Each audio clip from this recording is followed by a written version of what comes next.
October 25, 1944, 06:37 hours. Off the eastern coast of Samar Island, Philippine Sea. The sky over the Philippine Sea is low and gray, layered with fast-moving clouds driven by intermittent squalls. Dawn comes unevenly, filtered through rain. The sea is restless but navigable, long swells rolling in from the east. Visibility shifts minute to minute. It is not the sort of morning that favors certainty.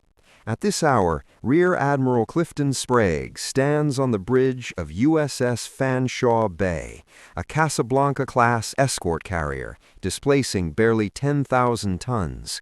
Around him steam 5 more escort carriers, 3 destroyers and 4 destroyer escorts. Their mission is narrow and unglamorous: provide close air support for U.S. Army troops fighting inland on Leyte. They are not expecting a surface battle. Sprague's force, designated Task Unit 77.4.3, known simply as Taffy 3, is lightly armed, lightly armored, and built for aircraft operations, not gunnery duels. Their largest guns are 5-inch Nounts on the destroyers. Their carriers carry FM-2 Wildcats and TBM Avenger torpedo bombers, many already armed with general-purpose bombs for ground attack. To the west, beyond the horizon, and moving fast through intermittent rain, comes Vice Admiral Takeo Kurita with the Japanese Center Force. Kurita's formation includes 4 battleships: Yamato, Nagato, Haruna, and Kongo, 6 heavy cruisers, 2 light cruisers, and 11 destroyers. Yamato alone displaces over 70,000 tons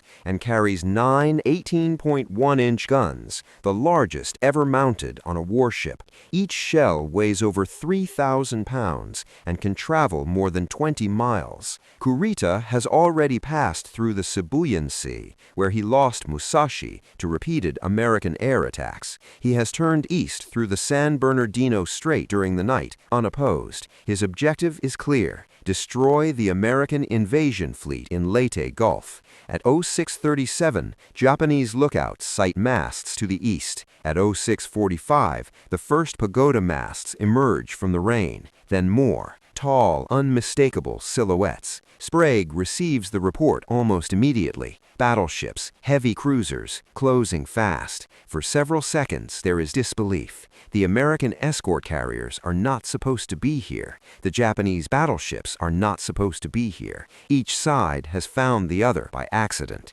Kurita orders general chase. Sprague orders everything he has into the air. Aircraft begin launching immediately, many without full armament. Some Avengers carry depth charges instead of torpedoes. Wildcats lift off with half fuel loads. There is no time to reconfigure.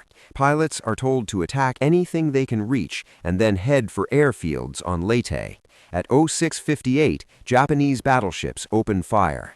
The first salvos fall short, towering columns of water erupting around the American carriers. The sound reaches Fanshawe Bay seconds later, a deep, rolling concussion that carries across the sea. The range closes rapidly. Kurita's ships are making over 30 knots. Sprague orders smoke. Destroyers USS Johnston, Hull, and Heermann turn toward the enemy. Their captains understand the math. They are facing ships that outweigh them by factors of 10 and 20. Their 5-inch guns cannot penetrate battleship armor at this range. Their torpedoes are their only real weapons. Commander Ernest Evans, aboard Johnston, orders flank speed and heads straight into the incoming fire. Within minutes, Johnston is bracketed by near misses. Shell splinters tear through her superstructure. One hit destroys her communications. Evans continues the run. At 07:10, Johnston fires her first torpedoes at the heavy cruiser Kumano.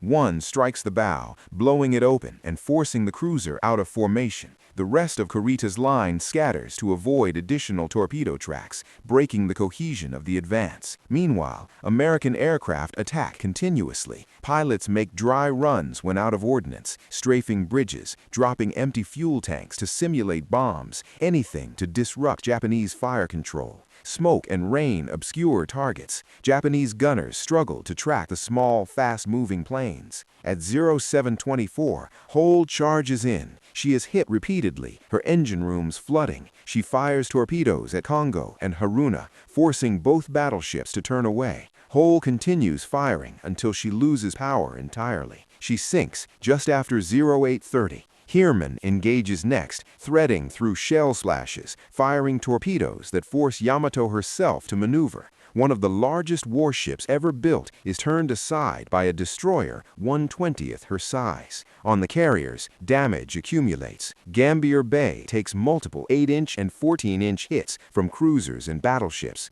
Her engines fail. She falls behind, still launching aircraft until she can no longer maneuver. At 0907, she capsizes and sinks, the only American carrier sunk by enemy surface fire in the war. The battle has now been raging for over 2 hours. Kurita has lost 3 heavy cruisers, Chokai, Chikuma, and Suzuya, to air attacks and torpedoes. Others are damaged. His formation is disordered. Reports are confused. He believes he is facing fleet carriers, not escort carriers. At 0911, Kurita orders withdrawal. His decision is driven by incomplete information, concern over ammunition, and the constant threat of air attack. The opportunity to strike the invasion fleet slips away. The center force turns west, back towards San Bernardino Strait. For Taffy 3, the cost is severe. 2 destroyers, 1 destroyer escort, and 1 escort carrier lost, hundreds killed. But the invasion at Leyte survives. The Japanese Navy never again mounts a coordinated surface offensive of this scale. The Battle off Samar ends not with annihilation, but with retreat, brought about by smoke, weather, confusion, and the refusal of outmatched crews to yield sea room they did not have.